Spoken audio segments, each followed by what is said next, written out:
నమస్తే, welcome to ANN బులెటిన్ల ముందుగా headlines. కూటమి ఎమ్మెల్యేలపై CM Chandrababu serious. Crime serials చూసి కంట్రోల్ తప్పుతున్నారని కామెంట్. ఎమ్మెల్యే అనిరుద్ రెడ్డికి నటుడు రాహుల్ రామకృష్ణ ఓపెన్ ఛాలెంజ్. మేము డ్రగ్ టెస్టులకు రెడీ, మీరు లైట్ డిటెక్టర్ టెస్టులకు రెడీనా అంటూ సవాల్.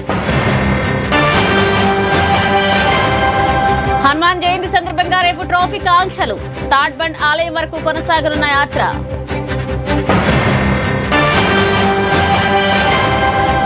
పెట్రోల్, డీజిల్, గ్యాస్ ధరల పెంపుపై కేంద్రం ప్రకటన. ప్రజలపై భారం పడకుండా ఎక్సైజ్ సుంకాన్ని తగ్గించామని స్పష్టం. ఇక డీటెయిల్స్ చూస్తే సీఎం చంద్రబాబు నాయుడు కూటమి ఎమ్మెల్యేల తీరుపై సంచలన వ్యాఖ్యలు చేశారు. ఎమ్మెల్యేలు వ్యవహరిస్తున్న తీరు, అధికారులపై దాడుల అంశంపై ఆయన తీవ్ర అసహనం వ్యక్తం చేశారు. ఎమ్మెల్యేలు క్రైమ్ సీరియల్స్ చూసి మానసిక ప్రశాంతత కోల్పోతున్నారని, ఆ ప్రభావంతోనే కంట్రోల్ తప్పుతున్నారని అన్నారు. మా ఎమ్మెల్యే ఒకరు వెళ్లి వేరే ఆఫీస్ మీద పడ్డారని సీఎం అసంతృప్తి వ్యక్తం చేశారు. ఇక నేరాలు, ఘోరాలు వంటి సీరియళ్లు చూసి మనసు పాడు చేసుకోవద్దని, ప్రజాప్రతినిధులు సంయమనంతో ఉండాలన్నారు. అధికారులకు, ఎమ్మెల్యేలకు పని ఒత్తిడి వల్ల టెన్షన్ ఎక్కువగా ఉంటే మెడిటేషన్ చేసుకోవాలన్నారు. అలాగే ఎవరికైనా రీసైక్లింగ్ ఆక్రమాలకు పాల్పడితే ఉపేక్షించేది లేదన్నారు సీఎం చంద్రబాబు. అది కూడా ఈ సిరీస్ వస్తూ ఉంటాయి. సీరియల్ అన్నీ నేరాలు, ఘోరాలు చేసే సీరియళ్ళని చూడడం, ఫోన్లో ఇటన్ని చూడడం, మనసు పాడు చేసుకోవడం. అక్కడి నుంచి మీరు ఎవరు ఒక చిన్న మాట మాట్లాడినా మీకు ఇరిటేషన్ రావడం, మెంటల్ ఇంబ్యాలెన్స్ కావడం. నేను అందుకే దీనికి కూడా క్లాసులు పెడుతున్నా. నిన్న కూడా మా ఎమ్మెల్యే పోయి వేరే ఆఫీస్ మీద పడ్డాడు. నేను ఒకటే చెప్తున్నా, అధికారులు కానీ, ఎమ్మెల్యేలు కానీ, ప్రజాప్రతినిధులు కానీ, పబ్లిక్ కానీ ఒకవేళ మీకు టెన్షన్ ఎక్కువగా ఉంటే ఒక 20 నిమిషాలు మెడిటేషన్ చేయండి. కొంపలు ఏమి కూలిపోవు. మైండ్ని కంట్రోల్ చేసుకోండి. అవసరమైతే యోగా క్లాసులు పెట్టిస్తా, మెడిటేషన్, ప్రాణాయామం పెట్టిస్తాం. మనం అందరం బతికేది ఆనందంగా ఉండాలని అనుకుంటాం, కానీ టెన్షన్లో ఆరోగ్యం పోగొట్టుకొని లేనిపోని ఇబ్బందులు తెచ్చుకోవడం కాదు. తొందరలోనే సంజీవని ఒక ప్రాజెక్టే తీసుకొస్తున్నా. ప్రపంచంలో ఉండే నాలెడ్జ్ని మీ డోర్ స్టెప్కు తీసుకొచ్చి మీకు మెరుగైన ఆరోగ్యాన్ని కల్పించే బాధ్యత, డిజిటల్ హెల్త్ రికార్డ్స్ క్రియేట్ చేసే బాధ్యత ప్రభుత్వం తీసుకుంటున్నాం. దానివల్ల ప్రతి ఒక్కరికి ఏ డాక్టర్ కూడా వస్తాడు. నాకు ఎక్కువగా టెన్షన్ ఉందంటే 15 నిమిషాలు ఏ మెడిటేషన్ చేయాలనో ఆన్లైన్లో నేర్పిస్తాం.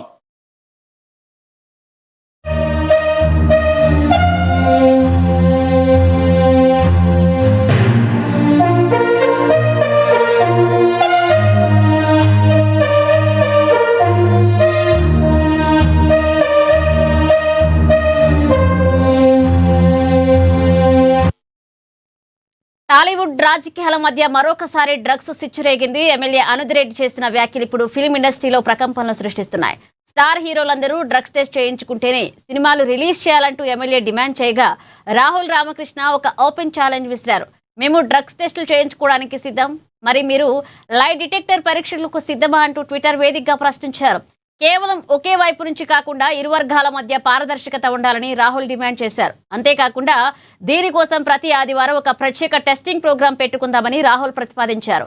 రాజకీయ నాయకులు, సెలబ్రిటీలు కలిసి ఒక పరీక్షలు చేయించుకుంటేనే ప్రజల్లో నమ్మకం పెరుగుతుందని, అప్పుడే సమాజం అభివృద్ధి చెందుతుంది అని ఆయన వ్యాఖ్యానించారు.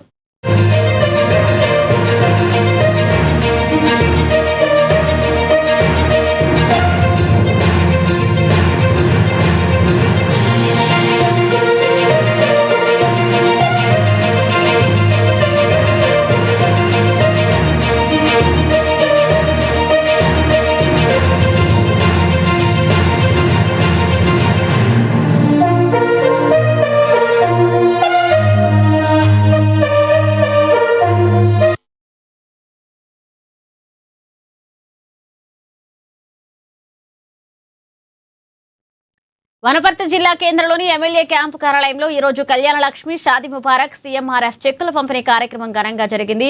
ఎమ్మెల్యే తూడి మేఘారెడ్డి లబ్ధిదారులకు చెక్కులను అందజేశారు. ఈ సందర్భంగా ముఖ్యమంత్రి రేవంత్ రెడ్డి వనపర్తి నియోజకవర్గంపై ప్రత్యేక దృష్టి సారించారని, కేవలం కళ్యాణ లక్ష్మి కిందే దాదాపు 72 కోట్ల రూపాయలు మంజూరు చేశారని తెలిపారు. ఇక రాష్ట్రంలోని ప్రతి కుటుంబానికి 5 లక్షల ఇన్సూరెన్స్ ఇచ్చేలాగా అసెంబ్లీలో బిల్లు పాస్ చేశామని, త్వరలోనే ఇది అమల్లోకి వస్తుందని పేర్కొన్నారు. దాదాపు సీఎంఆర్ఎఫ్ చెక్కులు 6,883 16 కోట్లు సీఎంఆర్ఎఫ్ చెక్కులు తీసుకొచ్చినాం. దాంతో పాటు ఎల్ఓసికి సంబంధించిన 339 మందికి 6,47,00,000 ఆ అమౌంట్ తీసుకొచ్చినాం. దాంతో పాటు కళ్యాణ లక్ష్మి ప్రజల క్షేమం కోసమే దృష్టి పెడుతూ ప్రతి అంశమైన శాసనసభలో మాట్లాడుతూ సెక్రటేరియట్లో కూడా వారు కాంట్రాక్టర్ గా పనిచేశారు కాబట్టి ఆ అనుభవంతోన అధికారులతో పని చేయిస్తూ ఎన్నో జీవోలు తీసుకొస్తూ వనపర్తి అభివృద్ధి ప్రదాతగా నిలుస్తూ ఈ రోజు వనపర్తి మున్సిపల్ పరిధిలో 22 మంది కౌన్సిలర్ చేశారంటే 6,883 16 కోట్లు సీఎంఆర్ఎఫ్ చెక్కులు తీసుకొచ్చినాం. దాంతో పాటు ఎల్ఓసికి సంబంధించిన 339 మందికి 6,47,00,000 ఆ అమౌంట్ తీసుకొచ్చినాం. దాంతో పాటు కళ్యాణ లక్ష్మి షాదీ ముబారక్ ఓన్లీ వనపర్తి నియోజకవర్గంలో 49 కోట్లు, మొత్తం 72 కోట్లు ఈ కార్యక్రమానికి మనకు ముఖ్యమంత్రి గారు ఇచ్చున్నారు కాబట్టి ఆయనకు ఒకసారి పెద్ద చప్పట్లతో అభినందన తెలపాలి. దాదాపు 46 లక్షల నుంచి 50 లక్షల మంది రైతులకు ఏమన్నా అయితే ఆ రైతుకు ఆ కుటుంబ సభ్యుల్లో పాస్బుక్ ఉన్న రైతుకు ఒక్కరికి మాత్రమే మనం 5 లక్షల ప్రమాద బీమా ఇస్తుంటివి. దాన్ని తెలంగాణ రాష్ట్రంలో 1,17 లక్షల కుటుంబాలు ఉన్నాయి. రైతు అయినా రైతు కాకపోయినా, పొలం ఉన్నా లేకున్నా, వ్యాపారం చేసినా, ఉద్యోగం ఉన్నా, ఏమున్నా 1,17 లక్షల కుటుంబాలకు ఒక్కొక్కరికి 5 లక్షల ఇన్సూరెన్స్ కొత్తగా మొన్న అసెంబ్లీలో బిల్లు పాస్ చేసినాం. అది కూడా తొందరలోనే. రంగారెడ్డి జిల్లా హైదరాబాద్ శివారు ప్రాంతమైన పెద్ద అంబరపేట డివిజన్ కుంట్లూరులో భూ కబ్జా కలకలం రేపుతుంది. అంజనాద్రి నగర్ పరిధిలోని సర్వే నంబర్ 204, 208లలో సుమారు 45 ఫ్లాట్లను ఓ రియల్ ఎస్టేట్ సంస్థ అక్రమంగా కబ్జా చేస్తుందని బాధితులు ఆరోపిస్తున్నారు. హైకోర్టులో కేసు పెండింగ్ లో ఉన్నప్పటికీ నిబంధనలకు విరుద్ధంగా రాత్రికి రాత్రే ప్రహరీ గోడ నిర్మించడంతో అక్కడ తీవ్ర ఉద్రిక్తత చోటు చేసుకుంది. ఫ్లాట్ల యాజమానులు కబ్జాదారుల మధ్య వాగ్వాదం జరిగింది. కబ్జాదారులు రెవెన్యూ అధికారులను అడ్డుపెట్టుకుని ధరణి పోర్టల్ ద్వారా పాస్బుక్లు పొంది అక్రమ నిర్మాణాలు చేపడుతున్నారని బాధితులు ఆవేదన వ్యక్తం చేశారు. రంగంలోకి దిగిన హైడ్రా అధికారులు క్షేత్రస్థాయిలో పరిస్థితిని సమీక్షించారు. అన్ని రికార్డులను క్షుణ్ణంగా పరిశీలించిన తర్వాతే తదుపరి చర్యలు తీసుకుంటామని, అప్పటి వరకు శాంతియుతంగా ఉండాలన్నారు. ఆ పెండింగ్ ఉంటే కోర్టులో అది 14 సంవత్సరాలు 12 సంవత్సరాలు పెండింగ్ ఉంటే దాన్ని అడ్వాంటేజ్ గా తీసుకొని మరలా లేని పట్టాన్ని తీసుకున్నారు. ఆల్రెడీ ఉన్న పట్టా ఒకసారి అమ్ముకున్నారు, లేఅవుట్ వేసి అమ్ముకున్నారు. లేనిదే లేదు కానీ అమ్ముకున్నారు. అమ్ముకున్న తర్వాత మళ్ళా క్లెయిమ్ పెట్టి దొంగతనంగా డబ్బులు ఇచ్చి గతంలో ఒక ఎంఆర్ఓకి ఆవిడ ఇప్పుడు చనిపోయింది, ఆవిడ దగ్గరికి వెళ్ళి 10 ఎకరాలకు మళ్ళీ పట్టా తెచ్చుకున్నారు. ఆ పట్టా చూసి హెచ్ఎండిఎల్ మళ్ళీ లేఅవుట్ అప్రూవల్ ఇస్తున్నారు. హెచ్ఎండిఎల్ కంప్లైంట్ ఇస్తే వాళ్ళు అంటారు పట్టా ఉంది కాబట్టి ఇచ్చామని వాళ్ళు అంటున్నారు. హైకోర్టుకి వెళ్ళాము, హైకోర్టుకి వెళ్తే వాళ్ళ ప్రకారం వాళ్ళ సెక్షన్ ప్రకారం చేసుకున్నారు అని అంటున్నారు. ఇలా కోర్టుల్లో మ్యాటర్స్ పెండింగ్ ఉండగా వీళ్ళకి ఎటువంటి పట్టా లేకుండా, ఎవరికి టైటిల్ లేకుండా, ఒరిజినల్ గా గడ్డం ఫ్యామిలీ వాళ్ళ ప్రొటెక్టెడ్ ల్యాండ్స్ ఇవి, టెనెంట్ ల్యాండ్స్ ఇవి, వీళ్ళు ఈ విధంగా దౌర్జన్యం చేసి మేము జెన్యూన్ గా 1996 నుంచి దగ్గర 5 సంవత్సరాల పీరియడ్ లో మేము కొనుక్కొని ఈ రోజుకి దాదాపు 15 నుంచి 20 సంవత్సరాల పొజిషన్లు ఉండే ఇవన్నీ చెరిపేసి జబర్దస్త్గా కోర్టులో పెండింగ్ మ్యాటర్స్ పెండింగ్ ఉంచుకొని ఈ రోజు వీళ్ళని కబ్జా చేయడానికి ప్రయత్నం చేస్తున్నారు. ఇది ప్రభుత్వం ఆలోచించాలి. ఈ విధంగా ప్రభుత్వం లేట్ చేసుకుంటా దొంగతనంగా పట్టాలు ఇచ్చి ప్లాట్ ఓనర్స్ ఇబ్బంది పెట్టొద్దు. దయచేసి ఇది మా రిప్రజెంటేషన్ చూసి మీరు ఈ వర్క్ ని ఇమీడియట్ గా ఆపించాలి. కోర్టుల మ్యాటర్స్ తేలే వరకు ఇక్కడ ఏ వర్క్ జరగకుండా చర్యలు తీసుకోవాలని మేము కన్సర్న్ డిపార్ట్మెంట్స్ అందరినీ మేము విజ్ఞప్తి చేస్తున్నాం. Thank you. ఈ రోజు నేను చూసేసి ఎలక్ట్రిక్ పోల్స్ ఏమో అని అనుకున్నాను. ఆ రోజు అనుకోకుండా నేను 3 నెలల ముందు ప్లాన్ చేసుకున్న బెంగళూరు జర్నీకి వెళ్లాల్సి ఉంది. ఆ రోజు వెళ్తూ నేను అంతా నోటీస్ చేస్తే ఎవరు చేస్తున్నారని అప్పుడు ఈ లోకల్ హైట్నగర్ పోలీస్ దగ్గర పోతే మేము ఈ పోలీస్ వాళ్ళు మేము ఈ సివిల్ మ్యాటర్స్ లో మేము తలదూర్చాము అని అంటే అక్కడ మాకు హైడ్రా టీం కనపడింది. హైడ్రా టీం వాళ్ళు సోమవారం ప్రజావాణి అవుతుంది కాబట్టి మీరు ప్రజావాణి దగ్గరకు వచ్చి మీరు మీ ఫిర్యాదు తెలుపుకుంటే. నా బాధ ఏంటంటే నేను 96లో ప్లాట్ కొనుక్కొని రిజిస్ట్రేషన్ చేసుకున్న తర్వాత అంతా సవ్యంగా ఉంది, ఇక్కడ 40 ఫీట్ రోడ్ ఉంది, నా ఇంటి ముందర కూడా 30 ఫీట్ల రోడ్ ఉందని చెప్పేసి ఆ భావంతో ఇక్కడికి వచ్చి నా ప్లాట్ సెలెక్ట్ చేసుకొని గత 2 ఏళ్లుగా నేను రిటైర్డ్ ప్రైవేట్ ఎంప్లాయీని నా సేవింగ్స్ అవన్నీ కూడా తీసుకొని నేను లోన్ తీసుకొని మరి ఇల్లు కట్టుకుంటున్నాను ఇక్కడ. ఇల్లు కట్టుకుంటుంటే నా అప్రోచ్ కి మొత్తం అసలు కార్నర్ లో ఒక మనిషి సాధారణంగా నడిచేంత స్పేసే ఉంది. దాని గురించి ఆ ఇండివిజువల్ అప్లికేషన్ మొన్న ప్రజావాణిలో కమిషనర్ రంగనాథ్ సార్ దగ్గరికి రిప్రజెంటేషన్ తీసుకెళ్ళడం జరిగింది. ఆయన వచ్చి మా వాళ్ళు వచ్చి ఫీల్డ్ లో వచ్చి సైట్ వెరిఫికేషన్ చేస్తారు అన్నారు. ఆ విధంగానే ఇవాళ వచ్చారు వాళ్ళు సైట్ వెరిఫికేషన్. వారం రోజులు ఎటువంటి పని చేయకూడదు అని వాళ్ళు చెప్పినా కూడా వాళ్ళు నిన్నంతా పని. యాదాద్రి భువనగిరి జిల్లా ఆలేరులో చికెన్ షాపుల యాజమానులు సమ్మెబాట పట్టారు. పౌల్ట్రీ కంపెనీలు మార్జిన్ మొత్తాన్ని భారీగా తగ్గించడాన్ని నిరసిస్తూ ఇవాల్టి నుండి చికెన్ షాపులను నిరవధికంగా మూసివేస్తున్నట్లుగా ప్రకటించారు. గతంలో ఉన్న విధంగానే చికెన్ విక్రయాలపై 23 రూపాయల మార్జిన్ ఇవ్వాలని డిమాండ్ చేస్తున్నారు. ఇక పౌల్ట్రీ కంపెనీలు తమ మొండి వైఖరి వీడి లాభాల్లో వాటా పెంచే వరకు ఈ బంద్ కొనసాగుతుందని షాపుల ఓనర్స్ రమేష్, నరసింహ, బాబా స్పష్టం చేశారు. ఆలేరు ముఖ్యంగా ఈరోజు ఈ బంద్కు పిలుపునివ్వడం ఎందుకంటే ఇప్పుడు ఈ రాష్ట్రంలో జరుగుతున్న ఈ యొక్క కార్పొరేట్ కంపెనీల దోపిడీ దానికి వ్యతిరేకంగా ఇప్పుడు చిన్న చిన్న షాపులు ఈ కరెంటు అద్దెలు కట్టలేక, రెంట్ కట్టలేక, జీతాలు ఇవ్వలేక షాపులు కానీ చిన్న షాపులు కానీ పెద్ద షాపులు కానీ మూతపడే స్థితికి వచ్చినాయి. కాబట్టి మాకు వచ్చే మార్జిన్ పెంచి ఇంతకుముందు ఉన్న మార్జిన్ కొనసాగించాలని కోరుతూ మేము ఈ సమ్మెకు పిలుపునిచ్చినాం. బంద్కు ఏమని చెప్పాలా? వెయిట్ లాస్ ఒక కోడిని వస్తే 200-300 గ్రాముల వెయిట్ లాస్ అవుతుంది. దానివల్ల కూడా కొవ్వు వస్తుంది. గుడ్డి కోళ్ళు అవన్నీ వచ్చినా కూడా బంధించుకొని కోస్తున్నాం. కంపెనీలు ఏ కోళ్ళు ఇచ్చినా కూడా తీసుకుంటున్నాం. భారం పడుతుంది మనకి. దాంట్లో కూడా భరించుకుంటా కూడా ఇప్పటిదాకా మొత్తం లాస్ లో నడిపినాం. ఇదివరకు ఎట్లా ఇచ్చారో అదే కంపెనీ ఆ పద్ధతిని పడిస్తే మేము పిల్లలు కానీ ఎవరు కానీ ఏదో కానీ వాళ్ళకు జీతాలు కానీ కరెంట్ బిల్లులు కానీ వెళ్ళేంత సోమతే ఉంటుంది తప్ప కానీ సంపాదించుకున్న సోమత అయితే లేదు. తెచ్చుకుంటాం మాల్, అదే క్వింటాల్ తీసుకొచ్చి మన షాప్ లో జోక్కుంటే ఎంత ఒక 25 kg 30 kg దాకా మైనస్ వస్తుంది. అంటే వేస్టేజ్ పోతుంది, అన్ని బాతం పోతుంది, అది మైనస్ అవుతుంది. అట్లా లాస్ అవుతున్నాం. మళ్ళీ ఇప్పుడు మనం సరే చికెన్ అయినా జోకి మనం కొడతాం. ప్రతి ఒక్కరు ఇప్పుడు 20 కిలోలు 30 కిలోలు ఒక్కసారి జోక్కోరు, ప్రతి కస్టమర్ జోక్కోరు. ఏదైనా కిలో అర్ధ కిలో పావు కిలో జోక్తుంటే మళ్ళీ అలా మీదికి వెళ్ళి 4 రూపీస్ 7 రూపీస్ 5 రూపీస్ ఇట్లా పోతూనే ఉంటాయి. దగ్గర ఒక్కొక్కరికి 600 రూపాయలు జీతం అన్నా కానీ డైలీ 18,000 అవుతాయి. అట్లా ఒక 4. కాకినాడ జిల్లా నూతన కలెక్టర్ గా ఎంఎన్ హరేంద్ర ప్రసాద్ ఈ రోజు బాధ్యతలు స్వీకరించారు. ఉదయం జిల్లా కలెక్టర్ కు చేరుకున్న ఆయనకు జాయింట్ కలెక్టర్ అపూర్వ భారత్, ఇతర ఉన్నతాధికారులు పూర్ణకుంభంతో స్వాగతం పలికారు. వేద పండితుల ఆశీర్వచనాల మధ్య ఆయన తన ఛాంబర్లో బాధ్యతలపై సంతకం చేశారు. ఈ సందర్భంగా ప్రజలు, ప్రజాప్రతినిధుల సహకారంతో జిల్లాను అన్ని రంగాల్లో అభివృద్ధి చేస్తామని ధీమా వ్యక్తం చేశారు. గతంలో విశాఖపట్నం కలెక్టర్ గా, జీవీఎంసీ కమిషనర్ గా పనిచేసిన అనుభవంతో ముఖ్యమంత్రి, ఉప ముఖ్యమంత్రి ఆదేశాల మేరకు పేదరిక నిర్మూలనే లక్ష్యంగా పనిచేస్తామని ఆయన పేర్కొన్నారు. మన ప్రభుత్వం ఏదైతే సంక్షేమ అభివృద్ధి కార్యక్రమాలు చేపడుతున్నాయో ఆ కార్యక్రమాలు, ఆ పథకాలన్నీ కూడా సమర్థవంతంగా ప్రజలకు అందజేయడానికి నా వంతు కృషి చేస్తాను. ప్రజలకు అందుబాటులో ఉంది. ప్రజాప్రతినిధుల యొక్క సహకారంతో ఈ పథకాలన్నీ ప్రజలకు ఎటువంటి ఇబ్బంది లేకుండా చేరే విధంగా చర్యలు తీసుకుంటాను. ఒక మంచి అవకాశం నాకు కల్పించారు. దానికి గౌరవ ముఖ్యమంత్రి వాళ్ళకి ధన్యవాదాలు తెలియజేస్తున్నాను. విశాఖ జిల్లా కలెక్టర్గా దాదాపు 21 నెలల పనిచేశాను. అక్కడ ఉన్న అనుభవంతో పాటు ఇక్కడ గ్రామీణ ప్రాంతాల్లో చేయాల్సిన డెవలప్మెంట్ గురించి కూడా ఆలోచించుకొని దానికి తగినట్టు జిల్లా యంత్రాంగంతో కలిసి పనిచేస్తామని మీ అందరికీ మీడియా మిత్రుల ద్వారా తెలియజేస్తున్నాను. అదేవిధంగా గౌరవ ఉప ముఖ్యమంత్రి వారు ఒక ఆదేశాల మేరకు ఎక్కడైతే పేదరికం ఉందో పేదరిక నిర్మూలన లక్ష్యంగా పెట్టుకొని ప్రభుత్వం అనుకుంటున్న స్వర్ణాంధ్ర సాధించే విధంగా దానికి కావాల్సిన పూర్తి సహకారం.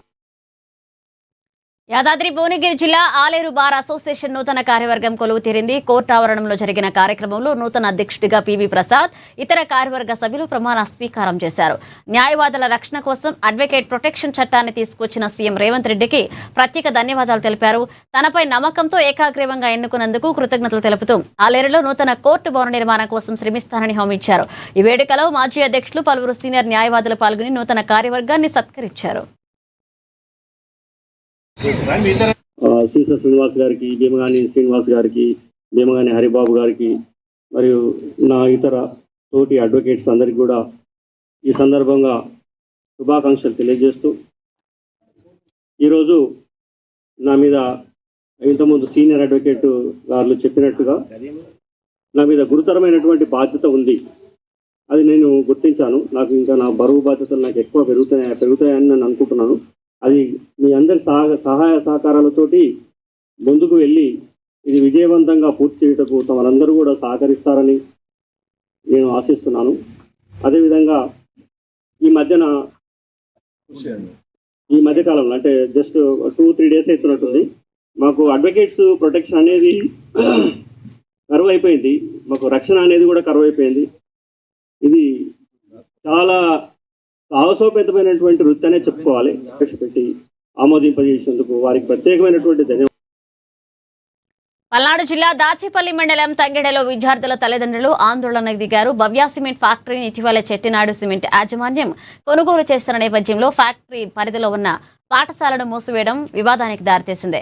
ఇక పాత స్కూళ్లు మూసివేసి వేరే ప్రాంతంలో స్కూల్ నడుపుతామంటూ యాజమాన్యం నోటీసులు జారీ చేయడంతో విద్యార్థుల భవిష్యత్పై తల్లిదండ్రులు ఆందోళన వ్యక్తం చేస్తున్నారు. యాజమాన్యం తీసుకున్న ఏకపక్ష నిర్ణయాన్ని నిరసిస్తూ పాఠశాల గేటు వద్ద విద్యార్థులు వారి తల్లిదండ్రులు బైఠాయించి ధర్నా నిర్వహించారు. స్కూల్ మూసివేత నిర్ణయంతో వందలాది మంది విద్యార్థులు విద్యా సంవత్సరం ప్రశ్నార్థకంగా మారిందని వారు ఆగ్రహాన్ని వ్యక్తం చేశారు.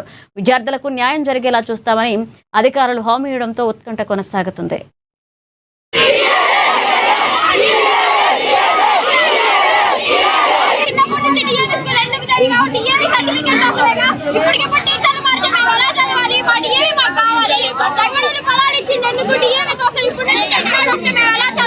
కారణం ఏంటంటే ఈ రోజు 20-30 లక్షల రూపాయల పొలాలు ఆ రోజు మేము 30-40 వేలకు ఇచ్చాం. వాళ్ళు మాకు వాగ్దానం చేసిందంటే మేము ఏం చెప్పామంటే భవ్య వాళ్ళకు, సార్ మా పిల్లలు వైద్యాన్ని, మా పిల్లలు చదువులు, విద్య ఈ రెండు చూడండి అన్నారు. ఆ రోజు వాళ్ళు వాగ్దానం చేశారు. భవ్య ఎండి ఆనంద ప్రసాద్ గారు వాగ్దానం ఏం చేశారంటే, నా పిల్లలు ఏదైతే హైదరాబాద్ లో చదివారో అదే సంస్థని మీ తెంగడ గ్రామంలో నేను అక్కడ పెట్టి మీ పిల్లలందరినీ విద్యని అభివృద్ధి చేస్తా, 10th కాదు ఇంటర్మీడియట్ వరకు ఇక్కడ కాలేజ్ కడతానని వాగ్దానం చేశారు. ఆ రోజు వాగ్దానం ప్రకారంగా విద్యను అందిస్తా, మీకు వైద్యాన్ని నేను అందిస్తా అని నా గ్రామ దత్తతగా నా యొక్క ఇల్లు నా కుటుంబంలోకి చేసుకుంటాను ఆ రోజు వాగ్దానం చేశారు. ఎక్కడో కృష్ణానది వరకు కట్టే ఫ్యాక్టరీని మా ఊరు పక్కనే మాకు ఇళ్ళ స్థలాలు ఉన్నాయి, పక్కన ఇళ్ళు ఉన్నాయి. మాకు ఎన్నో కోల్పోతున్నా, ఎంతో నష్టం జరుగుతున్నా, మా ఊరి మీద పొల్యూషన్ వస్తున్నా, సిమెంట్ వస్తున్నా, ఎన్నో బాధలు పడి అనారోగ్య పాలవుతున్నా మా పిల్లల కోసం మేము త్యాగం చేశామండి. ఇక్కడికి ఇప్పటిదాకా మా పిల్లలు 10th క్లాస్ వరకు 10 సంవత్సరాలు 11 సంవత్సరాల నుంచి ఇక్కడ మా పిల్లలు ఎక్కడి నుంచి కూడా చాలా వాళ్ళకి ఇన్స్టిట్యూషన్స్, వాళ్ళ ట్రాన్స్పోర్ట్ కంపెనీలు చాలా ఉన్నాయి. వాళ్ళకు కూడా ఈ డిఏవి స్కూల్ను మార్చి చెట్టినాడు కిందకి తీసుకొస్తామని చెప్పేసి ప్రయత్నం జరుగుతుంది. ఈ ప్రయత్నంలో భాగంగా ప్రజలు ఆందోళనలో ఉన్నారు. ఏదంటే డిఏవి వీళ్ళకి బాగా నమ్మకం ఉంది, వాళ్ళ ఎడ్యుకేషన్ కానీ వాళ్ళ పర్ఫార్మెన్స్ కానీ చాలా చక్కగా ఉంది. అలాంటి డిఏవి మాకు నమ్మకం ఉన్న డిఏవిని మార్చి చెట్టినాడికి మార్చడం ఇది కరెక్ట్ కాదు. అలాగే మాకు టైం కూడా ఇవ్వలేదు మేము ఈ రకంగా అని చెప్పేసి మీరు కూడా కాబట్టి అది మార్చడానికి అని చెప్పి ప్రజలు కూడా మనం పేరెంట్స్ కూడా నమ్మకం కలిగి. వికారాబాద్ జిల్లా పరిగి మండలం రంగంపల్లిలో విషాదం నెలకొంది. పెన్షన్ డబ్బుల కోసం ఓ వృద్ధురాలని గుర్తు తెలియని వ్యక్తులు దారుణంగా హత్య చేసినట్లుగా అనుమానాలు వ్యక్తమవుతున్నాయి. మాజీ ఏఎస్ఐ భార్య అయిన పద్మమ్మ తన భర్త కుమారుడు మరణించడంతో గ్రామంలో ఒంటరిగా నివసిస్తున్నారు. ఈ క్రమంలో ఆమె ఇంట్లో రక్తపు మడుగులో శవమై కనిపించడం స్థానికంగా కలకలం రేపింది. ఇక మృతురాలి శరీరంపై గాయాలు ఉండడంతో ఇది హత్యనని పోలీసులు భావిస్తున్నారు. డబ్బు కోసమే ఈ అఘాయిత్యానికి పాల్పడ్డారన్న కోణంలో పోలీసులు కేసు నమోదు చేసి విచారణ జరుపుతున్నారు.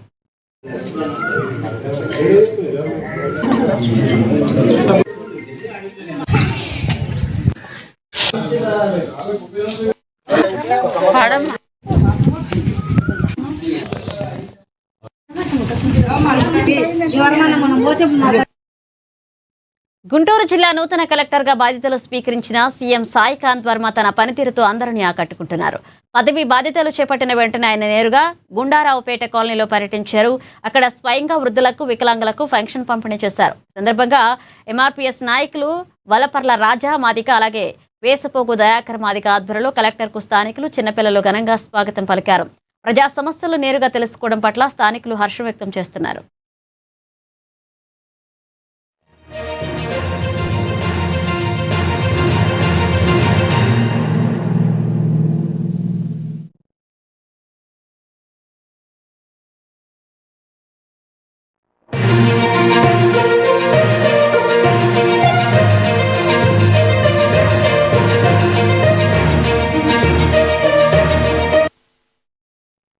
కూటమి ప్రభుత్వం సంక్షేమం అభివృద్ధికి సమాన ప్రాధాన్యత ఇస్తుందని ఎమ్మెల్యే రోషన్ కుమార్ స్పష్టం చేశారు. ఇవాళ చింతలపూడి మండలం వెంకటాద్రిగూడెంలో జరిగిన ఎన్టీఆర్ భరోసా పెన్షన్ పంపిణీ కార్యక్రమంలో ఆయన పాల్గొన్నారు. లబ్ధిదారుల ఇంటి వద్దకే వెళ్లి పెన్షన్ అందజేసిన ఎమ్మెల్యే ప్రజల సమస్యలు అడిగి తెలుసుకున్నారు. గత 5 ఏళ్ల కాలంలో ఆర్థికంగా చితికిపోయిన రాష్ట్రాన్ని సీఎం చంద్రబాబు నాయుడు మళ్లీ గాడిలో పెడుతున్నారన్నారు. ఎన్నికల సమయంలో ఇచ్చిన హామీలన్నింటినీ దశల వారీగా 18 నెలల కాలంలోనే నెరవేర్చామని ధీమా వ్యక్తం చేశారు. ఇక ప్రజారంజకమైన పాలన లక్ష్యంగా తమ ప్రభుత్వం ముందుకు సాగుతుందన్నారు. కూటమి ప్రభుత్వం వచ్చిన తర్వాత సూపర్ 6 లో ఏవైతే చెప్పిన పథకాలు ఉన్నాయో అన్ని కూడా చేసుకుంటూ ముందుకెళ్తా ఉంది. అటు డిఎస్సి కానివ్వండి, తల్లికి వందనం కానివ్వండి, అన్నదాత సుఖీభావ కానివ్వండి, 3 గ్యాస్ సిలిండర్లు ఏడాదికి ఉచితం ఇవ్వడం కానివ్వండి, ఇలా చెప్పుకుంటూ పోతే మరి గత 5 సంవత్సరాల్లో వైసీపీ ప్రభుత్వం చేసిన దారుణం మనం చూసాం. ఆర్థికంగా ఎన్నో ఇబ్బందులు పడ్డాం. కూటమి ప్రభుత్వం గ్రామాలు బాగుండాలని చెప్పి డిప్యూటీ సీఎం పవన్ కళ్యాణ్ గారు మరి సీసీ రోడ్లు కానివ్వండి, డ్రైన్స్ కానివ్వండి, తను ఎంతో ముందుండి గ్రామాభివృద్ధికి కృషి చేస్తున్నారు. మరి ఈ యొక్క గ్రామాల అభివృద్ధికి డిప్యూటీ సీఎం పవన్ కళ్యాణ్ గారు మన చింతలపూడి నియోజకవర్గానికి దాదాపు ప్రకాశం జిల్లా అద్దంకి నియోజకవర్గంలో మంత్రి గొట్టిపాటి రవికుమార్ పర్యటించారు. పేరాయపాలెంలో నిర్వహించిన ఎన్టీఆర్ భరోసా పింఛన్ల పంపిణీలో పాల్గొన్న మంత్రి స్వయంగా ఇంటింటికి తిరిగి లబ్ధిదారులకు పింఛన్ సొమ్మును అందజేశారు. ఇక ప్రభుత్వం అమలు చేస్తున్న సంక్షేమ పథకాల గురించి ప్రజలకు వివరించారు. అనంతరం పేరాయపాలె కాలనీలో పీఎం సూర్య గారు రూప్ టాప్ సోలార్ ప్లాంట్ ను మంత్రి ప్రారంభించారు. అంబేద్కర్ జయంతి నాటికి నియోజకవర్గంలో 2000 సూర్య గారు కనెక్షన్లు పూర్తి చేయాలని అధికారులకు ఆదేశించారు. ఇక పునరుత్పాదక ఇంధన వాడకాన్ని ప్రోత్సహించడం ద్వారా సామాన్యులపై విద్యుత్ భారం తగ్గుతుందన్నారు మంత్రి. పెద్ద ఇబ్బంది చేయాలి. మీ కాంట్రాక్టర్ నువ్వా? మీ కంపెనీ పేరు నువ్వు 170 ఎట్లా తెచ్చావంట నీకు?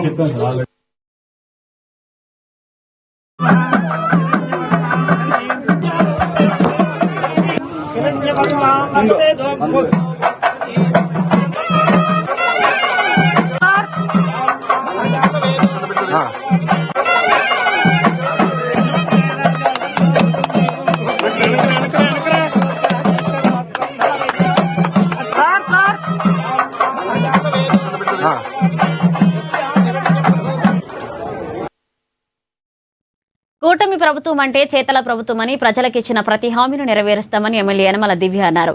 కాకినాడ జిల్లా తుని మండలం లోవకొత్తూరులో జరిగిన ఎన్టీఆర్ భరోసా పెన్షన్ పంపిణీ కార్యక్రమంలో ఆమె పాల్గొన్నారు.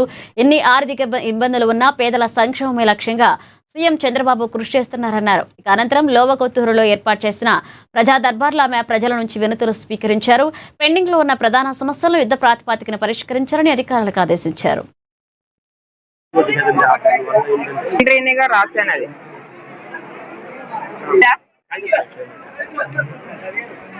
ఇప్పుడు అది చేంజ్ చేసుకోవాలి. ఎలాగా ప్రొసీజర్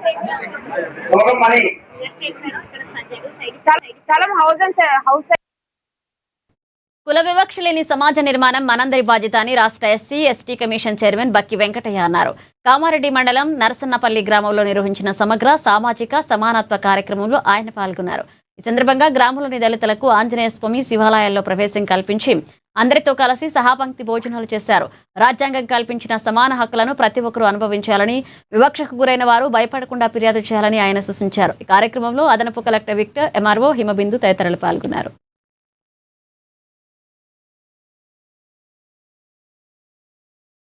నర్సన్నపల్లి జరిగిన సంఘటన చాలా దుర్మార్గం, చాలా బాధాకరం. మరి ఈ యొక్క సంఘటనపై నేను చాలా దిగ్భ్రాంతి వ్యక్తం చేస్తూ ఉన్నాను, చాలా విచారం వ్యక్తం చేస్తూ ఉన్నా. మరి ఈ సంఘటనలో వెనుక ఉన్నటువంటి ఎంతమంది కుట్రదారులు ఉన్నారో, ఎంతమంది సంఘటన చేసినారో వాళ్ళందరిపై కఠినంగా శిక్షించాలని చెప్పి నేను కలెక్టర్ గారికి, ఎస్పీ గారికి ఆదేశాలు ఇస్తూ ఉన్నా. తక్షణమే వాళ్ళందరూ కూడా మరి ఎక్కువ విచారణ జరిపించి ఎంతమంది దోషులు అంతమందిని జైలుకు పంపాలని కేసులు చేయాలని చెప్పి నేను ఆదేశాలు ఇస్తూ ఉన్నా.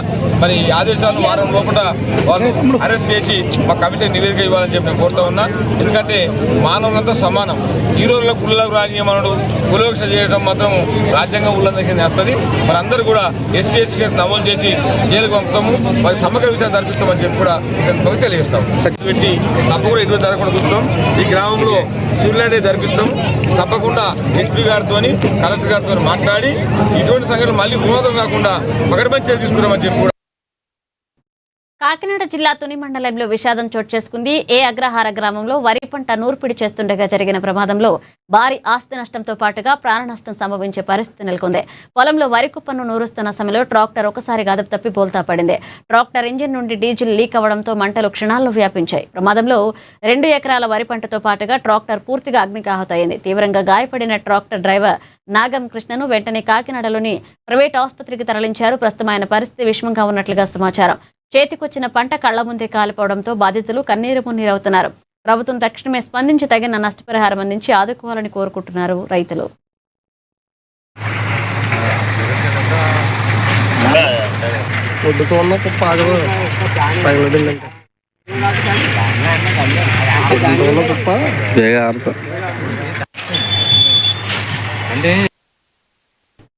అమాయకులను ఆన్లైన్ ట్రేడింగ్ పేరుతో బురడీ కొట్టిస్తున్న అంతర్రాష్ట్ర ముఠాను మల్కాజ్గిరి సైబర్ క్రైమ్ పోలీసులు అరెస్ట్ చేశారు. నాగోల్కు చెందిన ఓ అధ్యాపకుడిని ఓ వాట్సాప్ గ్రూప్ ద్వారా ఆకర్షించి నకిలీ ట్రేడింగ్ ప్లాట్ఫామ్లో పెట్టుబడి పెట్టించారు. ఇక బాధితుడికి ఏకంగా 7 కోట్ల రూపాయల లాభం వచ్చినట్లుగా స్క్రీన్ మీద నకిలీ లెక్కలు చూపి విడతల వారీగా 36.35 లక్షలు వసూలు చేశారు. ఇక తీరా నగదు వెనక్కి తీసుకోవాలని చూస్తే కేవలం 5,000 మాత్రమే రావడంతో బాధితుడు పోలీసులను ఆశ్రయించారు. ఇక నిందితుల నుండి భారీగా ఎలక్ట్రానిక్ వస్తువులను స్వాధీనం చేసుకున్న పోలీసులు 8 మందిని రిమాండ్కు తరలించారు.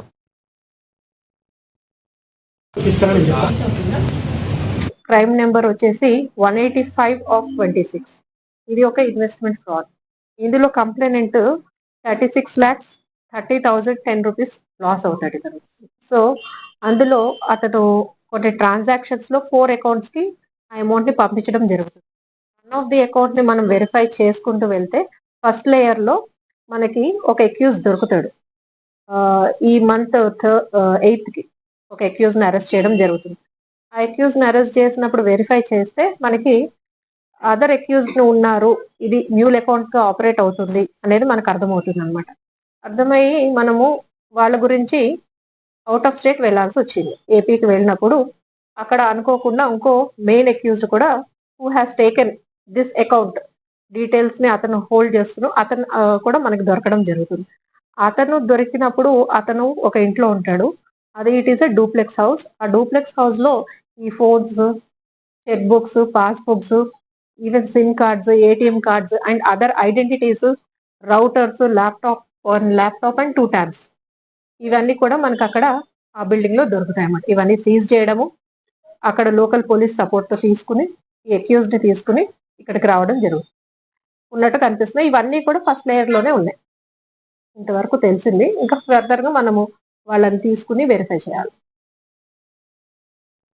కృష్ణా జిల్లా నందివాడ మండలం పెద్దలింగాల గ్రామంలో జరిగిన దాడి ఘటనా స్థలాన్ని జిల్లా ఎస్పీ పరదేశీ నాయుడు పరిశీలించారు. గత నెల 29న ఇంట్లో నిద్రిస్తున్న వృద్ధురాలు 4వ తరగతి బాలుడిపై గుర్తు తెలియని దుండగులు కిరాతకంగా దాడి చేశారు. దాడిలో తీవ్ర గాయాలైన బాలుడు చికిత్స పొందుతూ మరణించాడని ఎస్పీ ధృవీకరించారు. ఇక నిందితుల కోసం 3 ప్రత్యేక బృందాలను రంగంలోకి దించామని, సైబర్ సాంకేతిక ఆధారాల ద్వారా గాలిస్తున్నామన్నారు. ఇక బాధితురాలైన వృద్ధురాలికి భద్రత కల్పించామని, త్వరలోనే నిందితులను పట్టుకుంటామని ఎస్పీ భరోసా ఇచ్చారు. ఈ విలేజ్ లో ఒక ఘటన అయింది.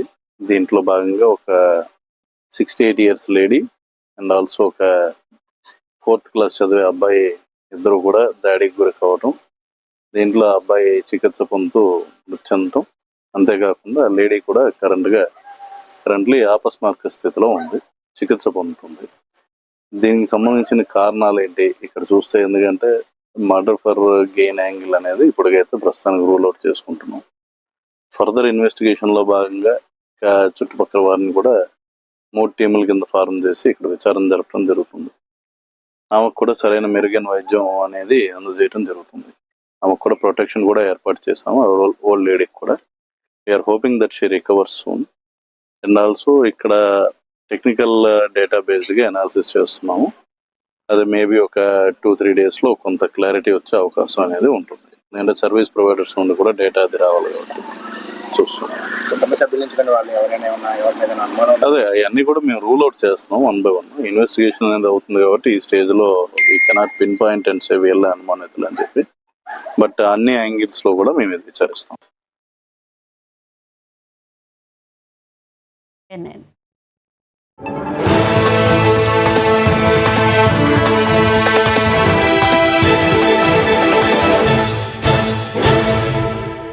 తెలుగు